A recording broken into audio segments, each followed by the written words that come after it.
Ministerios Ebenecer presenta La Biblia, palabra infalible. con el apóstol doctor Sergio Enríquez. Un mensaje a la luz de la palabra de Dios que edificará su vida. Bendiciones, mis amados hermanos. Nuevamente, gracias doy al Señor de que me permita seguir conversando con ustedes respecto a esta temática tan linda que hemos abordado.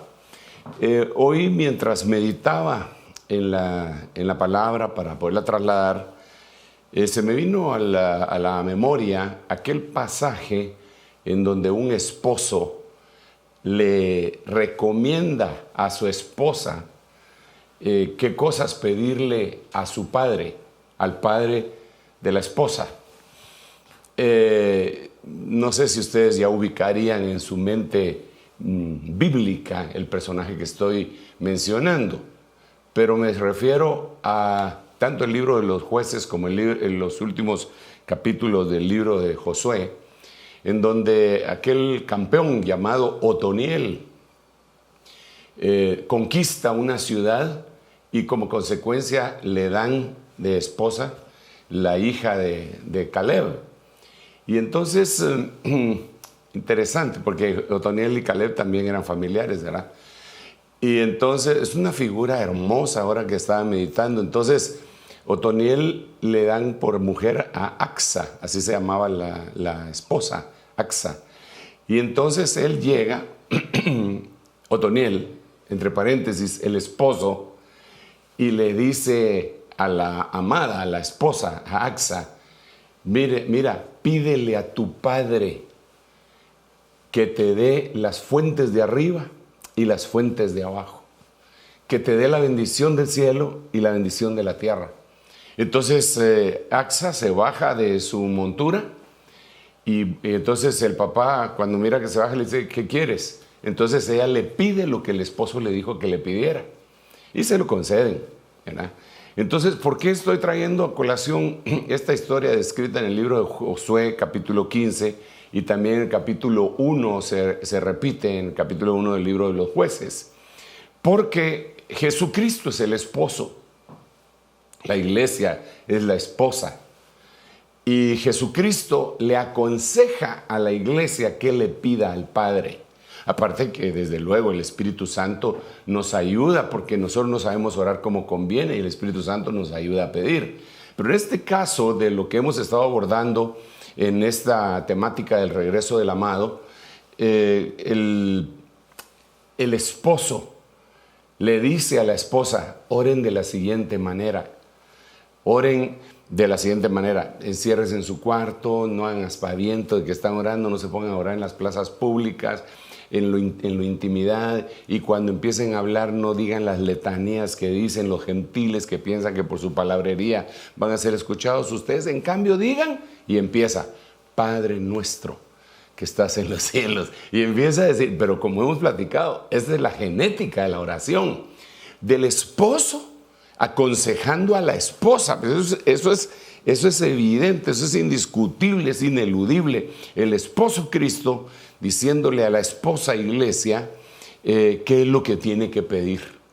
Y cuando llega al capítulo 6, versículo 13, a la finalización de qué es lo que tiene que pedir, lo último que dice es amén, así sea. Lo anterior no es una petición, sino que dice, y tuyo sea el reino, el dominio, la gloria, la magnificencia, la alabanza, todo, ¿verdad? Y después, por los siglos de los siglos, amén. Pero la última petición es, guárdame de todo mal, guárdanos de todo mal. Entonces, ahí fue, y ahí es en donde nos hemos quedado detenidos en las últimas oportunidades, porque, y yo se lo voy a volver a enseñar en un momento, pero antes se lo quiero recordar, llegamos a la conclusión de que esta palabra mal es la palabra mal, pero en superlativo en el griego, ¿verdad? O sea, lo peor, guárdanos del mal, guárdanos de lo peor. Y antes de eso, del mal, está pidiendo que lo guarden de la tribulación. Algunas Biblias lo ponen como la tentación. Guárdame, no nos metas en tentación. Pero ya estudiamos que la palabra es peirasmos y que es la misma palabra que aparece en Apocalipsis 3:10 cuando le dicen a la iglesia Filadelfia: por cuanto has guardado la palabra de mi jupomone, de mi paciencia, yo te guardo de la hora del peirasmos, de la tribulación que va a venir sobre la tierra. Entonces, el esposo le está diciendo a la esposa: pídele al Padre que no te vaya a meter en la tribulación. Pídele al Padre. Ese es el consejo que está dando. Y de último le dice: mira, y pídele que te guarde de todo poneros, de toda, de lo peor, de lo malo, pero exponencialmente malo que vendría a ser lo poneros en el idioma griego. Entonces llegamos a la conclusión en base a esto que hay 16 cosas malas en la dimensión de poneros. Y dentro de ellas, pues ya las dijimos: el rema poneros, el oftalmos poneros, el pensamiento poneros, los tesoros poneros. Y hemos estado platicando todos esos durante todos estos programas que el Señor nos ha permitido trasladarle en el nombre de Jesús. Lo único que le estoy leyendo yo entonces a ustedes es el consejo del esposo, de su esposo Jesucristo. A usted, esposa, iglesia, el consejo es: pida, pero pida bien. Pida así como Otoniel le aconsejó a Axa que le pidiera a Caleb. Entonces el esposo en la actualidad le dice a la esposa que le pide al Padre: guárdanos de todo mal, guárdanos de todo poneros, de esas 16 clases. Entonces ahora quisiéramos, una vez dicho esto, yo le quiero conversar, recordar la temática que hemos venido desarrollando, el versículo áureo en donde hemos estado basándonos, apoyando lo que hemos dicho. Y aunque no es solamente un versículo, son multitud de versículos, ¿verdad? Pero aquí sale, si lo vemos en la pantalla, la última petición de la oración del Padre Nuestro. Y le puse el Nuevo Testamento en hebreo. Recuérdense que el Nuevo Testamento se escribió en griego, pero algunos han descubierto pues algunos escritos en hebreo que no, algunas veces dijeron que eran el original y que de aquí se tradujo al griego. No lo logro asimilar yo así, pero la cosa es que aquí lo dice, ¿verdad? El Nuevo Testamento en hebreo. De esa idea que acabo de mencionar es donde sale, por ejemplo, la Biblia Peshitta, el Código Real y algunas otras. Pero volvamos al punto. Nuevo Testamento en hebreo. Ahí tiene el nombre, MH, Dut y Let Ya. Mateo 6:13. Y no nos dejes caer en tentación, esa es la tribulación, ¿verdad? Sino líbranos de todo. Esa palabra, ¿verdad? De todo mal. Da la impresión entonces de que hay mucho mal. No es líbranos del mal, sino que ese del mal absoluto está constituido por muchos males, de los cuales ya hemos conversado algunos. Porque tuya es la soberanía, el poder y la gloria de todos los siglos. Amén. Entonces, una de las cosas que el Señor dijo que deberíamos de suplicar era la generación maligna. Líbranos de todo mal. Líbranos de la generación maligna. ¿Dónde está eso? Mateo 12:39. Dice acá: pero respondiendo él, les dijo: una generación perversa, poneros, una generación maligna y adúltera demanda señal. Y ninguna señal se le dará, sino la señal de Jonás el profeta. Bueno, aquí tenemos que conversar muchísimas cosas y hagámoslo brevemente. Mire, de aquí podemos nosotros entender por la palabra, por el Espíritu, qué es una generación mala. Está asociada aquí con una generación adúltera. Pero no me quiero desenfocar de hacia dónde el Señor puso en mi corazón. Claro que aquí tendríamos que regresar después de que me haya enfocado en lo que le quiero decir. Quizá tendríamos que regresar a recoger un par de espigas o más espigas de donde brota este versículo. Cuando hablamos de generación,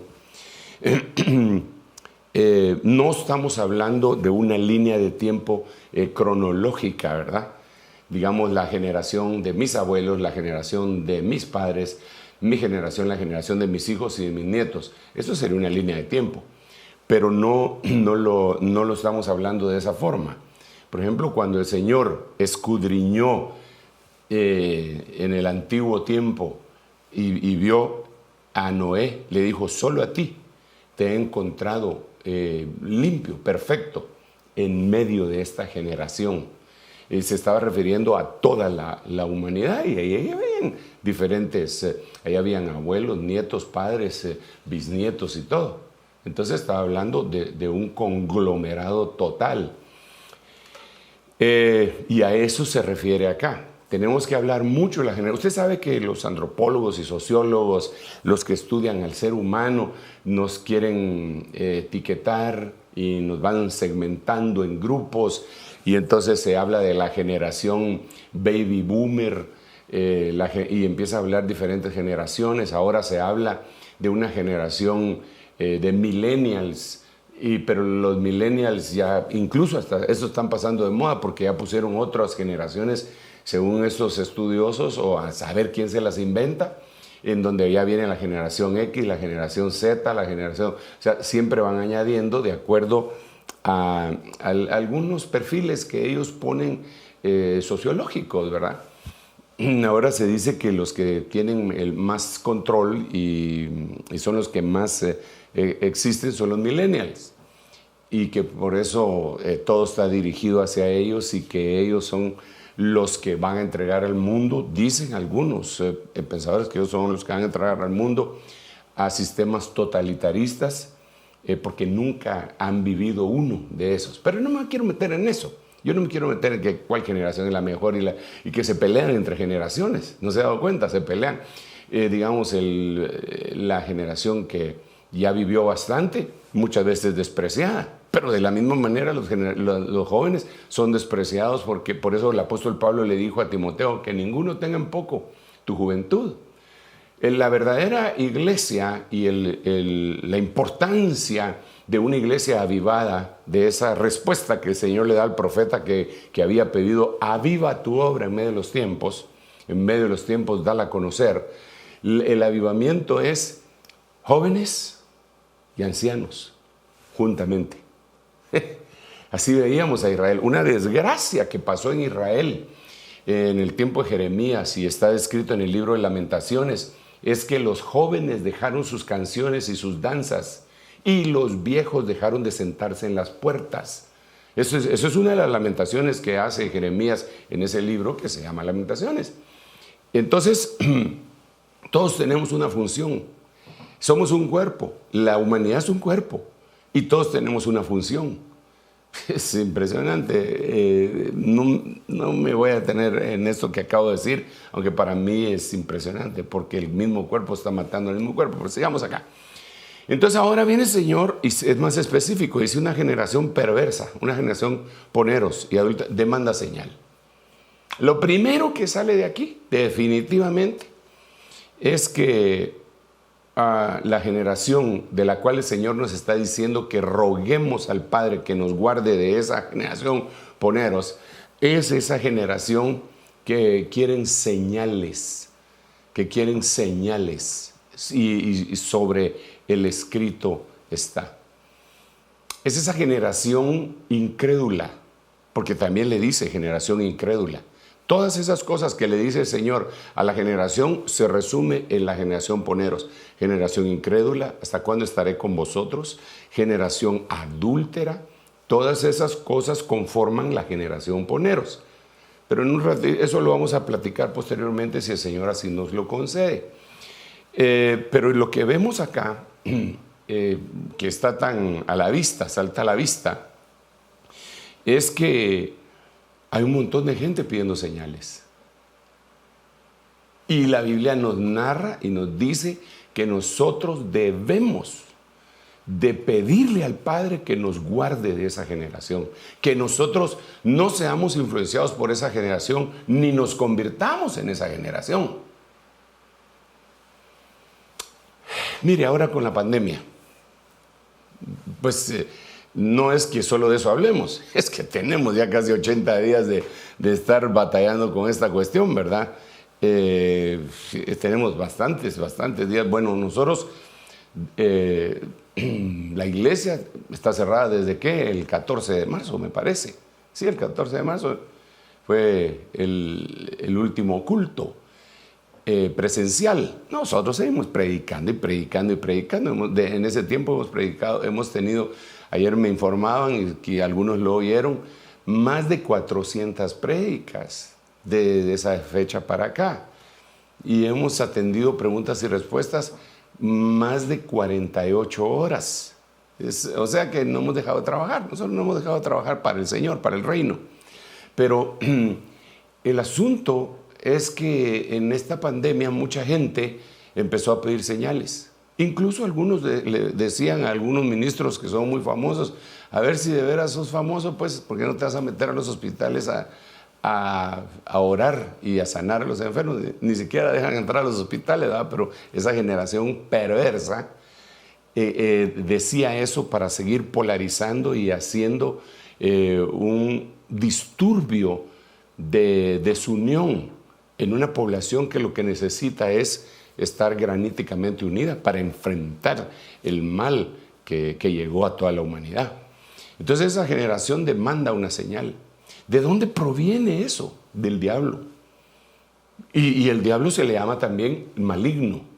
¿Y por qué digo que del diablo? Porque cuando él se enfrentó en el monte de la tentación al Señor Jesucristo, tuvo 3 tentaciones. Él 3 tentaciones fue lo que le lanzó. La primera, le dijo, si eres el Hijo de Dios, di que estas piedras se conviertan en pan. Esta era una especie de señal. Esta era una especie de... Entonces, cuando el Señor le contestó, no solo de pan vivirá el hombre, sino de toda palabra que sale de la boca de Dios. Entonces, pero le dijo, escrito está. Esto es bien importante porque las 3 respuestas que Jesús da están basadas en el escrito está. Y las 3 tentaciones que el enemigo hace están basadas en señales. Porque entonces cuando le dice escrito está, entonces dice, ok, entonces vamos al escrito está, pero te voy a pedir otra señal. Y se lo lleva al pináculo del templo y le dice, lánzate, porque escrito está, a sus ángeles mandará para que su pie no tropiece con piedra. Y entonces el Señor le responde, otra vez, escrito está, no tentarás al Señor tu Dios. Entonces el enemigo, por tercera vez, le habla y le dice, le enseña todos los reinos de la tierra, del mundo, tiempo pasado, presente y futuro. Ese no era un monte literal, era otro tipo de monte. Y le enseñó todo, le dijo, todo esto te daré si postrado me adorares. Y el Señor otra vez, escrito está, vete Satanás, al Señor tu Dios adorarás y a Él solo servirás. Así que vete. El Señor siempre contestó con el escrito está. Entonces tenemos que entender lo siguiente, lo que va a prevalecer en nuestra vida, si somos cristianos, nacidos de nuevo, que queremos ser perfeccionados por el Señor, por el Espíritu Santo, es el escrito está. No las señales, no las señales. Porque señales puede ser un brujo, señales puede ser un demonio, señales va a ser el anticristo.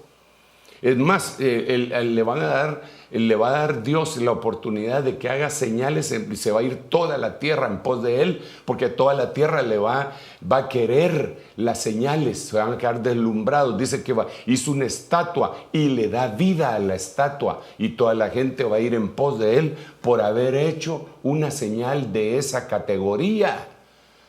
Que llore lágrimas un ídolo, es una señal. Que incluso sanidades, pues pueden ser señales. Pero lo importante, lo que debe de anteceder a las señales es el escrito está. Entonces aquí el Señor está diciendo, la generación poneros, la generación malvada, la generación maligna, es adúltera también y tiene todas las demás cosas que dice de generación incrédula. Me pide una señal. ¿No le voy a dar señal?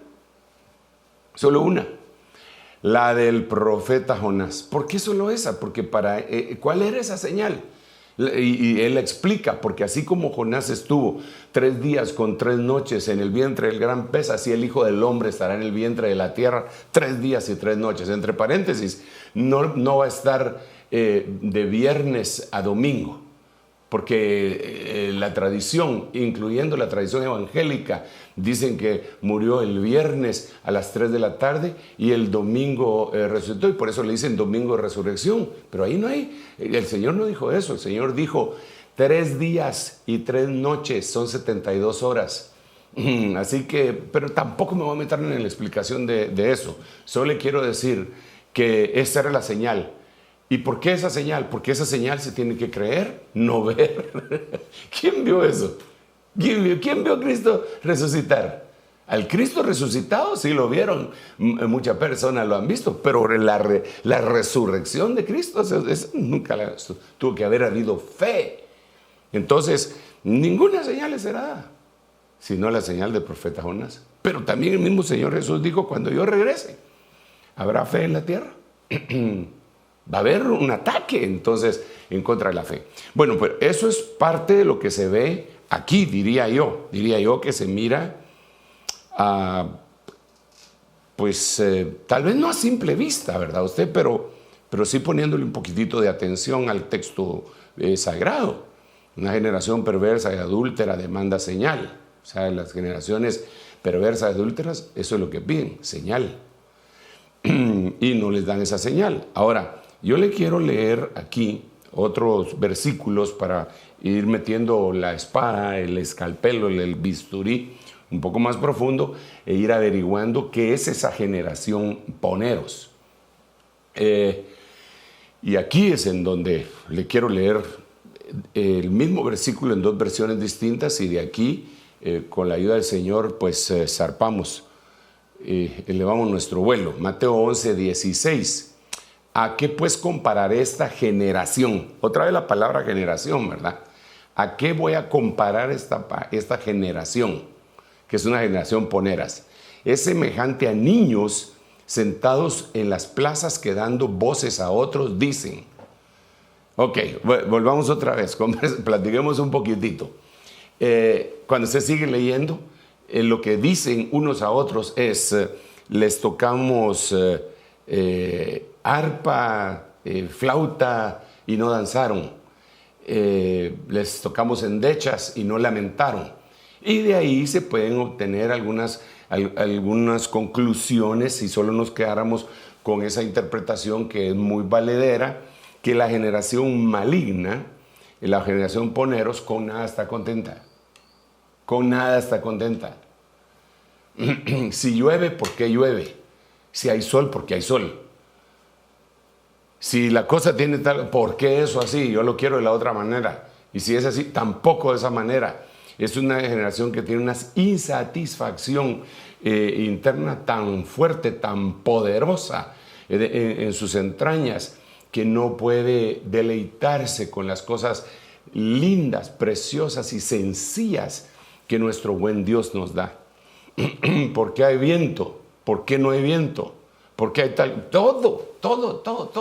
Mientras que el que tiene fe se deleita en todo, como dijo el apóstol Pablo, ¿verdad? Yo he aprendido el secreto de estar contento cuando tengo mucho y cuando tengo poco. Entonces es un secreto aprender a estar contento cuando le está yendo bien ante los ojos de los demás o mal ante los ojos de los demás, pero él tiene un secreto, está contento. Bueno, eso también se mira, tal vez no a simple vista, pero repito, poniéndole un poco de atención e interés al texto. Por eso yo insisto que la Biblia es una delicia leerla, pero se convierte en una super delicia estudiarla. Por eso también me opongo a que la gente esté propagando, lea la Biblia en un año, lea la Biblia. Hermano, yo tengo quizá unos 50 años de estarla leyendo. Y sí, la leí completa como, antes de ser cristiano, como un reto para leerla completa. pero la verdad es que yo por lo menos no puedo leerla porque me detengo en cada versículo y digo, wow, esto quiere decir tal cosa. Y cuando se me pasó el tiempo con un versículo. Bueno, esto nos ha pasado aquí mientras estamos conversando. Empezamos a hablar del retorno del amado y no hay modo que continuemos. Entonces, la Biblia es un regalo precioso de Dios para nosotros. Yo espero que usted lo considere de esa manera. Primero Dios que sí. Pues son las cartas del amado para la amada. Imagínese usted una enamorada que dice que está enamorada de su amado y él le manda cartas y no las lee. Ahí les echa perfume, les pone un moñito rosado y todo y nunca las abrió. Porque así hay algunos hermanos. No muchos, primero Dios, pero algunos pierden sus lentes en la Biblia y como al año, cuando al fin logran abrir otra vez buscando otra cosa, encuentran los lentes. Ay, aquí está mi lente, pero hace un año. Bueno, dejemos de molestarlos el que no lee la Biblia y sigamos. Entonces, este mismo versículo, yo lo puse en otra versión, pero le añadí algo que está en el original. La Biblia de las Américas es el mismo versículo 11:16, pero ¿con qué compararé a esta generación? Es semejante a los muchachos que se sientan en las plazas y que dan voces a los otros. La versión antigua sí también dice voces a los otros. Pero esa traducción, perdón, yo siempre admiro a los que traducen la Biblia y los bendigo en el nombre de Jesús, porque siempre nos dan diferentes perspectivas. Lo que no comprendo es que por qué pusieron a los otros. Cuando la palabra ahí era hetairos. Y yo por eso le puse en el final de ese versículo, aquí le puse la palabra 2083. Esa es la palabra que aparece en donde nos pusieron acá la palabra los otros. En el original aparece la palabra hetairos. Entonces ahora el Señor lo que está haciendo es comparando a esta generación con los hetairos, con la actitud de los hetairos. Y entonces aquí tenemos que conversar un poquitito, hermano. Si usted va y busca en cualquier diccionario secular acerca de los hetairos, se va a encontrar con otras palabras. Una de ellas es el hetairismo, que viene de hetairos. ¿Qué es el hetairismo? Se lo pongo ahí ¿qué es el hetairismo? El hetairismo era un culto en donde se ejercía la prostitución. Vaya, pues aquí sí ya nos metimos en un gran lío usted. El hetairismo era un culto en donde se ejercía la prostitución.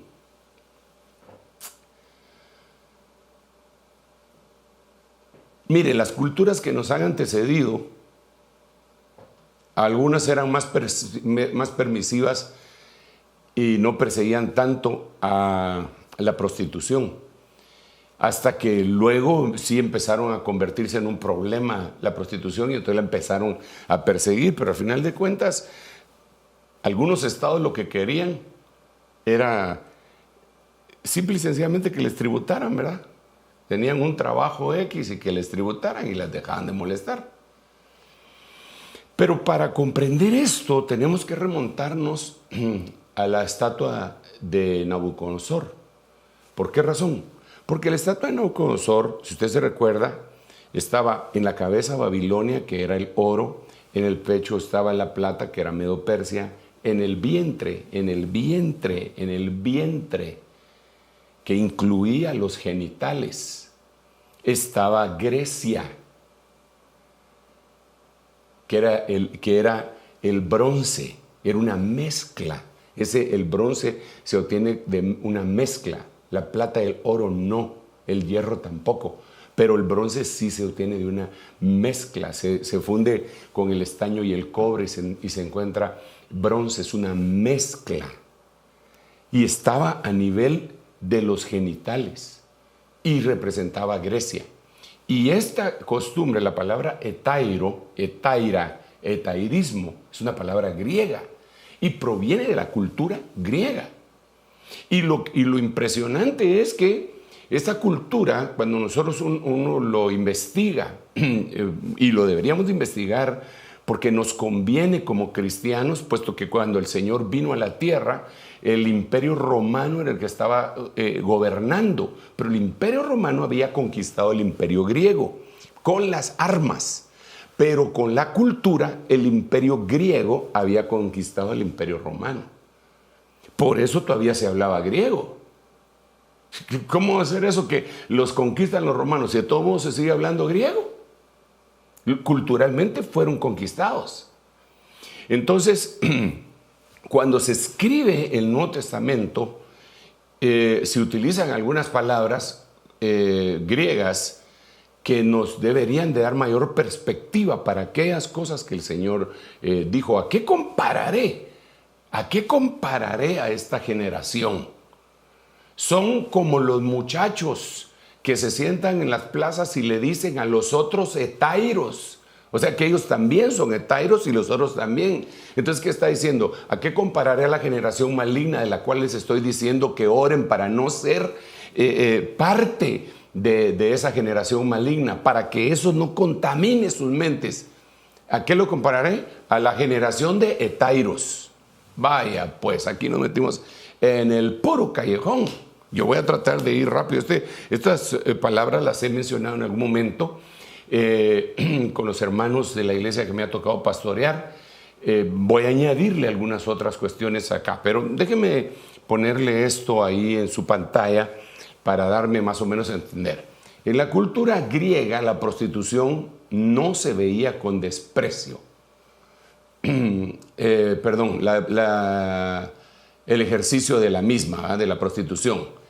Y la ejercían tanto hombres como mujeres, es decir, habían prostitutos y prostitutas. Entonces, esto lo adoptaron los romanos. ¿Por qué? Porque estos fueron conquistados por la cultura griega, aunque ellos conquistaron a los griegos por las armas. Entre los griegos existían varias clases de sexo servidores, por eso puse servidores y servidoras, entre paréntesis.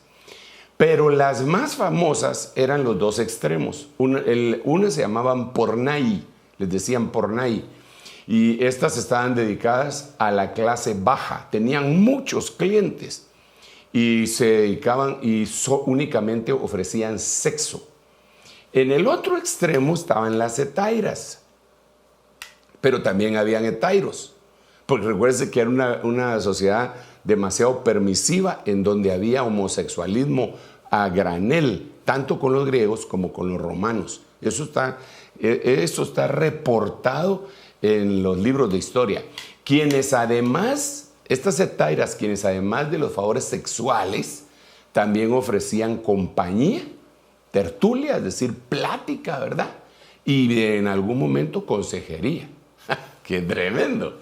Ahora, lo impresionante de esto, y aquí sigamos conversando y después volvemos a esto. Lo impresionante de esto es que los grandes, los famosos, digamos, Platón tenía una etaira,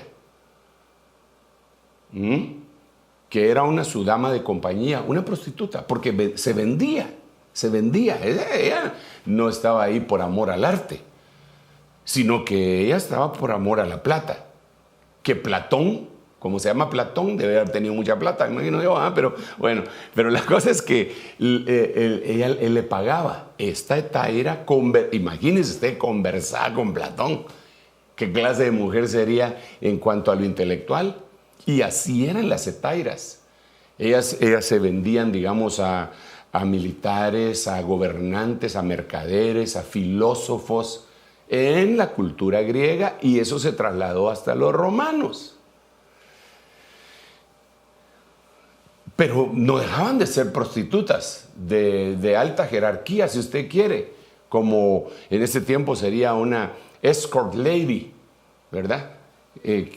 Que pues tal vez es de categoría y para empresarios o qué sé yo, gerentes o qué sé yo, pero al final de cuentas se vendía.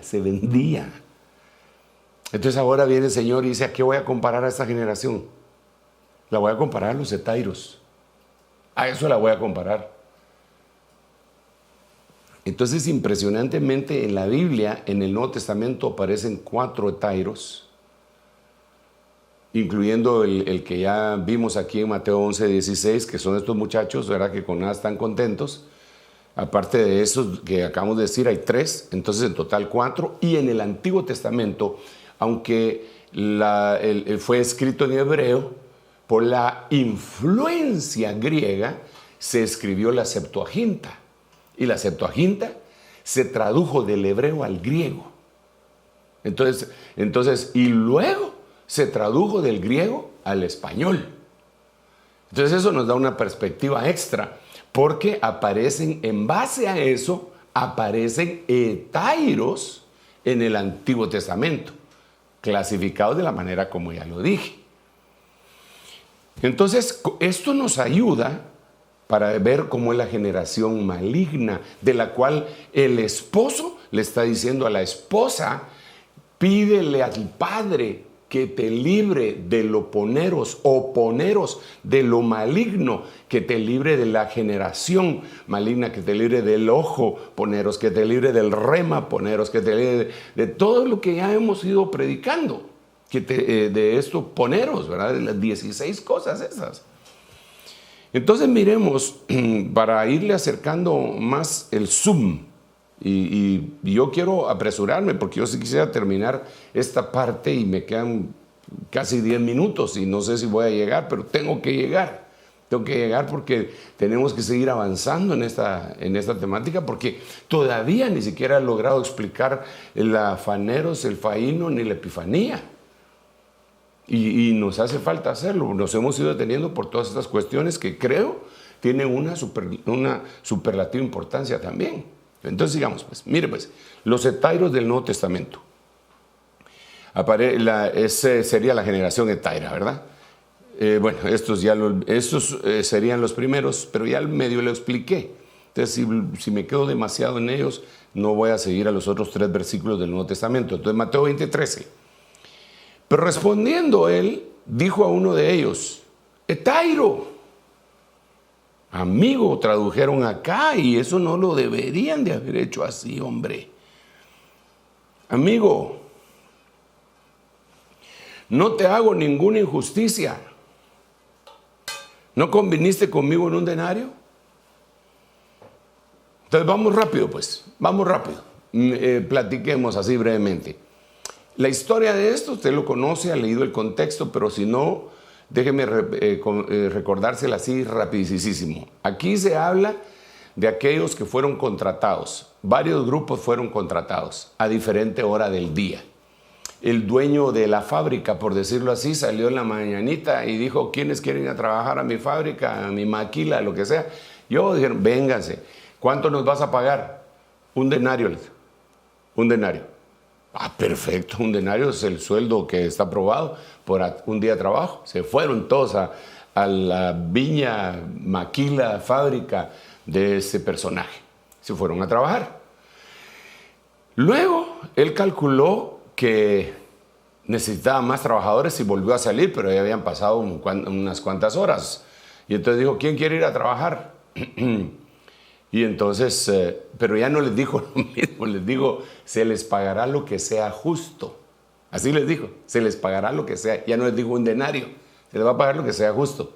Entonces fueron con él y así salió, pero negoció. ¿Cuánto me vas a pagar? Lo que sea justo. ¿Cuánto vas a pagar? Un denario.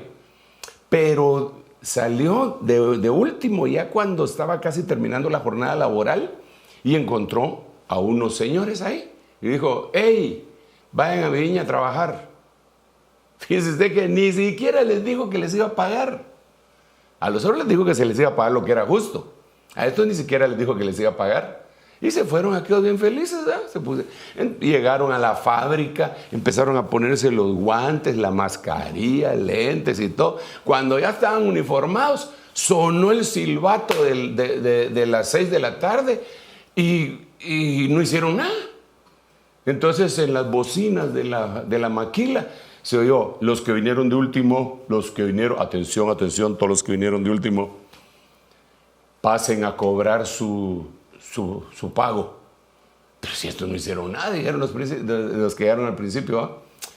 Se fueron y ni modo, la gente siempre metiéndose en lo que no le importa. Entonces se fueron a ver cerca de la caja cuánto les iban a pagar. Y ahí estaban. ¿Cuánto le dieron? ¿Cuánto le dieron? Y entonces, ¿cómo te llamas, fulano de tal? Aquí está, 1 denario. ¿Cuánto le dieron? 1 denario. Entonces yo ya me rayé. Pues eso no hizo nada. Este no hizo nada. En cambio, yo he estado trabajando todo esto. A mí me va a saber cuánto me van a dar. Por lo menos 8 denarios, porque yo trabajé 8 horas. Y así les pagaron a todos. Cuando llegó el que le había trabajado desde el principio, ¿cuánto es? 1 denario. Se puso furioso. ¿Cómo va a ser eso? Que no sé qué, que por aquí, que por allá. Y entonces le dijeron: no te hago ninguna injusticia, hetairo, prostituto. Aquí pusieron amigos, no deberían de haber puesto amigos los traductores, con todo respeto, porque yo no soy lingüista, pero entiendo que no deberían de haber puesto amigo. Deberían de haber puesto hetairo por lo menos, o por lo menos, vaya pues, hubieran puesto, no sé, camarada, compañero, no sé, pero amigo no era la palabra para poner, porque amigo es otra cosa. Hetairo deberían de haber puesto, porque si hubieran puesto prostituto, pero esto es un montón de gente que sirve en la viña del Señor, pero sirve alquilado, vende su don, se vende al mejor postor. Y por eso se restringe él mismo de predicar en su iglesia algunas cosas que no le va a gustar a los que más diezman. Pero entonces es un hetairo. Se vendió. Nosotros tenemos que ser siervos de Dios, no de los hombres, porque en el momento que nos convertimos en siervos de los hombres, estamos en peligro de caer en la generación maligna, hetaira. Como le dije que ya me queda poco tiempo, voy a seguir aquí porque yo quisiera llegar incluso al Antiguo Testamento, porque estos dos que hemos visto y los dos que me hacen falta, sí los hemos conversado con algunos hermanos dentro de la iglesia, pero los del Antiguo Testamento no. Así que vamos, en Mateo 22:12, y le dijo: hetairo, ¿cómo entraste aquí? Entonces aquí la palabra hetairo es aquel que se coló en la fiesta de las bodas del Cordero. ¿Cómo entraste aquí sin traje de boda? ¿Cómo fue que no te dejaste cubrir si en la entrada estaban regalando los trajes para que no vinieras con tu propia ropa, sino que con la que yo dije? ¿Por qué no aceptaste cobertura, hetairo? Porque el Señor y yo mayoría absoluta. No, hetairo, tenías que haber... te tenías que haber dejado cubrir, te tenías que haber dejado vestir, porque gocémonos y alegrémonos porque han llegado las bodas del Cordero y a su esposa se le ha concedido que se vista de lino fino, blanco y resplandeciente. La gente que no se quiere dejar vestir, aunque sean predicadores y sean trabajadores en el reino, son siervos hetairos, según este concepto. Yo voy a continuar. Este otro, Mateo 26:50, para por lo menos dedicarle un par de palabritas a los hetairos del Antiguo Testamento. Entonces, Mateo 26:50. Entonces Jesús le dijo: amigo, no deberían de haber puesto amigo, por favor, aquí no es esta la palabra. Haz lo que viniste a hacer. Entonces ellos echaron mano a Jesús y le prendieron. Mire, tengo que decir algo antes de continuar hacia el Antiguo Testamento. Cuando uno no investiga los versículos bíblicos, termina diciendo cosas que sí son ciertas, pero que no tienen el sustento que uno pretendía darles. que tal vez otros versículos serían los más adecuados. Yo he oído gente predicar diciendo, ¡qué misericordia la de Jesús! Amén. Eso es indiscutible, qué misericordia la de Jesús. ¿Qué calidad de Jesús? Sí, amén, estoy de acuerdo. Yo digo amén, grito, qué calidad más extraordinaria la de Jesús. Y entonces dice, le dijo amigo al traidor. Ahí sí ya no le digo amén. No le dijo amigo, le dijo prostituto. Con un beso entregas al Hijo del Hombre. Entonces aquí cuando nosotros vemos la generación hetaira, es la generación maligna. Es una generación que por dinero entregan, traicionan. Ese es Judas. Cuando vemos Mateo capítulo 26, toda esta historia, vemos que es Judas que por 30 monedas de plata que le dieron los fariseos entregó al Señor y precisamente como el Señor le dijo, con un beso. O sea, se acercaba, era amigo. Ese es un hetairo. Guárdame de los hetairos, Señor, por favor. En primer lugar, no quiero nunca llegar a ser considerado un hetairo, pero tampoco quiero andar de manita sudada con ningún hetairo, aunque sé que me voy a encontrar un montón de hetairos en el servicio en el reino de Dios. Porque por eso es que hay algunos que ponen precio para ir a predicar. Voy a ir a predicar, ¿cuánto me va a pagar? Voy a ir a cantar, ¿cuánto me va a dar de ofrenda? Entonces son hetairos, sí están trabajando en el reino de los cielos, pero están alquilados. Qué duro este mensaje, hermano. Muy duro. Pero es de lo que tenemos. Esa es la última petición. Fíjese usted que le está diciendo el esposo, le está diciendo a la esposa que le pida al padre. Guárdame de los hetairos. Guárdame del todo mal. Guárdame de la generación poneros. Y dentro de ellas esta. Ok, ahora miremos, solo déjeme ver así rapidísimo, tal como le expliqué, pongámoslo aquí, los hetairos del Antiguo Testamento según la traducción Septuaginta, que fue la que le expliqué hace un ratito, ¿verdad? Todos sabemos que el Antiguo Testamento fue escrito en hebreo y en arameo, pero cuando los griegos agarraron el poder, ¿verdad? Según la cronología que nos da la estatua de Nabucodonosor, conquistaron al mundo con su cultura y entonces el griego posteriormente se hizo esta traducción en griego, pero ya estaba escrita en hebreo. Pero si nos da una perspectiva, miremos pues, Jueces capítulo 14 versículo 20, pero la mujer de Sansón fue dada al compañero que había sido su amigo íntimo. Se la dieron al hetairo. O sea, le dejaron a cuidar a la mujer, pues Sansón estaba en otro lío, ¿verdad? Que no lo voy a justificar. Pero le dejaron a cuidar a la novia. Y después él llegó a ser su mujer. Entonces, mire, platiquemos así brevemente, tengo solamente 2 minutos para finalizar, pero ¿cómo le parecería a usted? ¿Cómo le parecería? No, usted no, pero ¿cómo le parecería a usted si supiera de alguien que tuvo que irse a los Estados Unidos o a Rusia o a la China por algo urgente y ya se iba a casar? Ya tenía las invitaciones y todo, y cuando se fue le dijo a su íntimo amigo, mira vos, se ve en la campaña, te encargo ¿a qué a vos? Te la encargo que la cuides, fíjate que está muy nerviosa y ella no puede manejar así, porque ella sí sabe manejar, pero no puede, así está muy nerviosa, que la lleva y la traiga, así, yo te dejo mi carro, aquí está mi carro, mira, ahí te la encargo.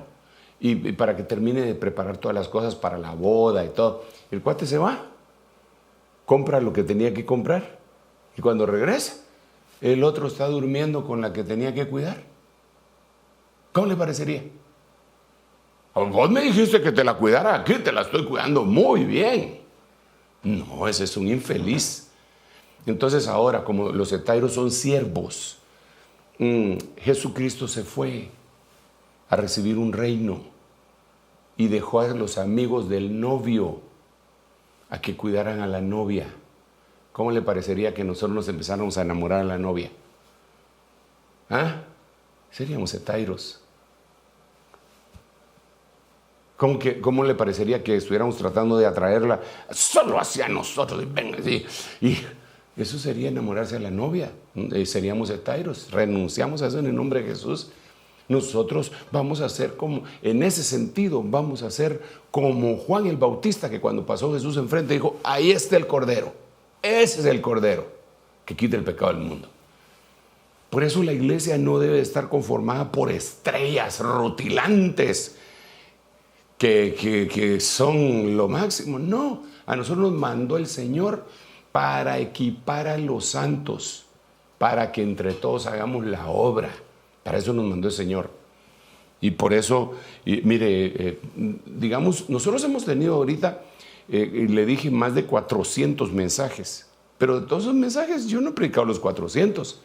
No, Señor, porque el punto central es, claro que tiene que haber una cobertura, tiene que haber una autoridad, pero el punto central son que somos muchos ministros. ¿Qué es eso que sube del desierto sahumado de mirra? Es la litera de Salomón. 60 valientes la rodean. No, un valiente no es un valiente el que estaba a dar vueltas. No, 60 valientes la rodean. Todos ellos diestros con la espada y la espada sobre su muslo por los terrores de la noche. Entonces, la gente que no quiere la unidad ministerial corre el peligro de caer en el hetairismo. Aquí no se trata, yo tengo, solo yo soy la fuente. No, la fuente es el Espíritu Santo, Cristo y la palabra. Así lo dejó el Padre. Bueno, sigamos pues, porque ya se me terminó, el tiempo ya se fue, pero yo no me he ido todavía, así que le voy a leer, solo le voy a leer, ya, para decirle cuáles son los hetairos. Segundo libro de Samuel, capítulo 13, versículo 3. Pero Amnón era un hijo de David, ¿verdad? Que era un príncipe.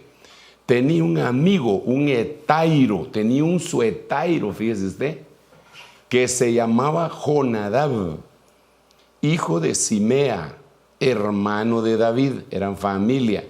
Y Jonadab era un hombre muy astuto, sutil, infeliz. Entonces, rápido, solo le digo cuál era el hetairo acá. Este Amnón se enamoró de Tamar, que era su hermana. Se lo contó a este Jonadab, ni se lo contó. Jonadab lo empezó a ver, te miro extraño. ¿Algo raro tenés? No tengo nada. No, decime, yo soy de tu hombre de confianza. Es que me enamoré de mi hermana, hombre. ¿De quién? De Tamar. Chula vos. Pero no puedo hacer nada. ¿Cómo que no? Violala. Después la desechas. No, hombre, no, eso es imposible. Mira, hacete el enfermo. Cuando tu papá te llegue a ver, porque el rey siempre llega a ver a los hijos que están enfermos, entonces le decís, papá, yo lo que quiero es que mi remedio me lo traiga mi hermanita. Y entonces cuando esté aquí, echas a toda la servidumbre y solito con ella. Y le haces violencia. El consejo de violar.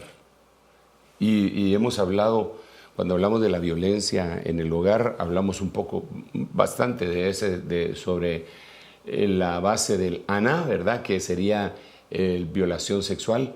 Pero hay otro tipo de violaciones, que son las que aconsejan los hetairos. Hay violaciones al alma. Violaciones al alma. Dentro de ellas, la violación al alma es utilizar medios psicológicos para poder entrar en el alma de la gente.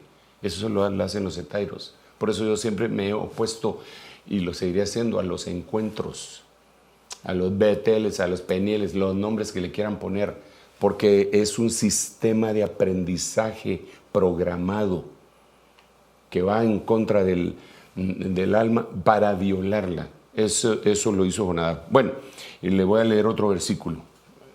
Con este me finalizo porque el tiempo de veras se acabó. Vamos a ver. Y mire cómo dice Eclesiastés capítulo 4, versículo 4. Observé toda la fatiga y el éxito de las empresas. es pura rivalidad entre etairos. Esta es la Biblia Peregrino. Es pura rivalidad entre etairos. También esto es vanidad y caza de viento. Entonces, los etairos siempre andan viendo qué es lo que el otro está haciendo bien y hay una rivalidad. Siempre hay una rivalidad.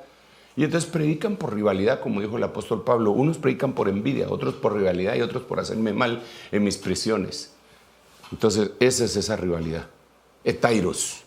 Los etairos siempre, y eso le va a servir a usted para reconocer, los etairos siempre van a estar en competencia con otros. En vez de predicar el evangelio, yo predico mejor, soy el mejor predicador, yo soy aquí. Ese es un etairo. Que Dios nos guarde. Y por último, este es un versículo tremendo que yo le soy sincero que nunca lo había entendido.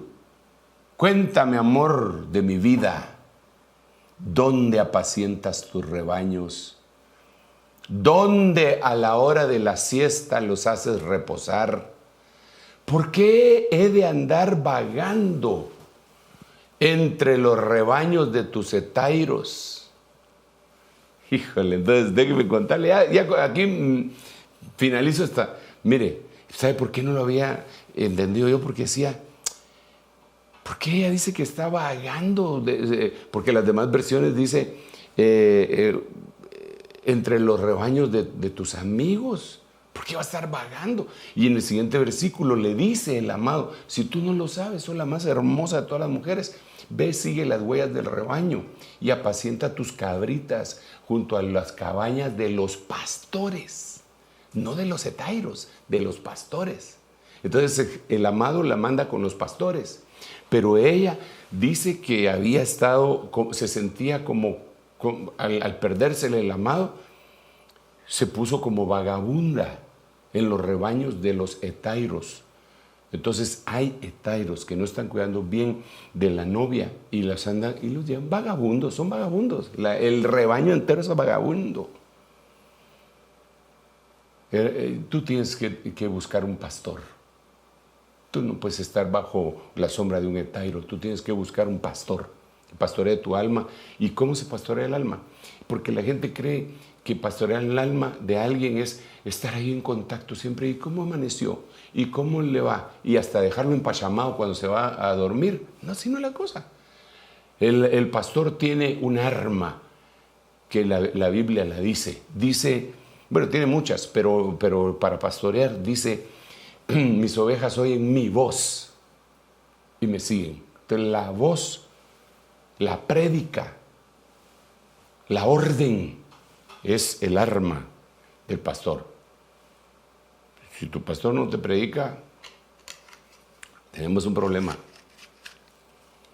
Si no tiene la voz del amado, tenemos un problema.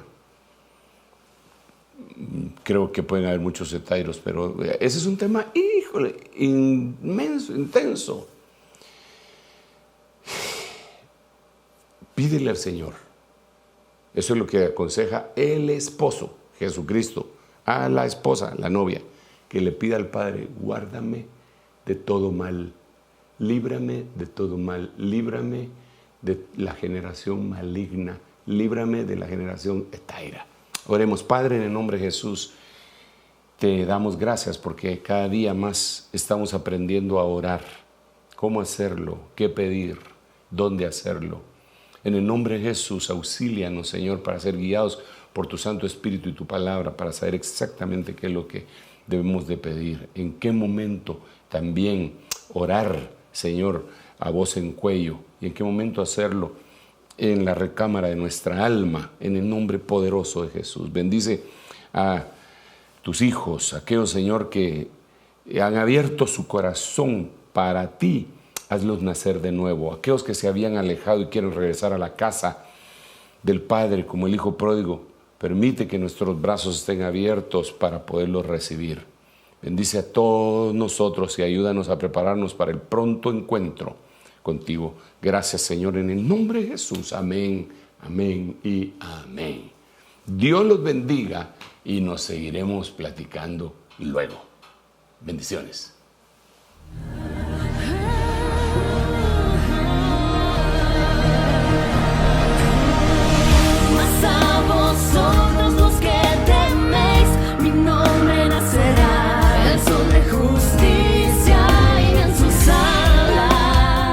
Ministerios Ebenecer presentó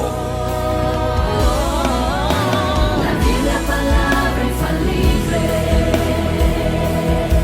con el doctor Sergio Enríquez. Esperamos que este mensaje haya sido de bendición para su vida. Visítenos en www.ebenecer.org.gt.